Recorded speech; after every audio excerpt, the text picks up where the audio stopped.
should one perform the act?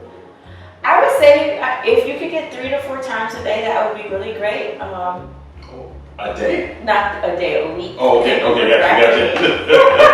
No, don't do the 3 to 4 times a day. So 3 to 4 times a week, especially if you're dealing with a lot of stress. Yoga is a great way to help relieve stress. It's a great way to lower your blood pressure. My blood pressure is always like below the 120/80. I think the last time I got my numbers was like 108/69. Oh, wow, so you're smooth sailing all the time. There you go. Yeah. Nice, okay. Yeah, No blood pressure medication for you, right? Yep. And I have a family history of high blood pressure, hypertension. So it's also a great way of self-care. Like, you can strengthen the body. It is a great place to gain strength. Oftentimes when people think of yoga, they only think of it as a place for flexibility.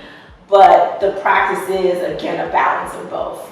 So for women, when we come into the practice, we're naturally more flexible. So we're learning to pair our flexibility to be at par with our strength to be at par with our flexibility. Whereas with men, they tend to be more strong and flexible. So then we're bringing that flexibility up so it can be more at par and match the strength.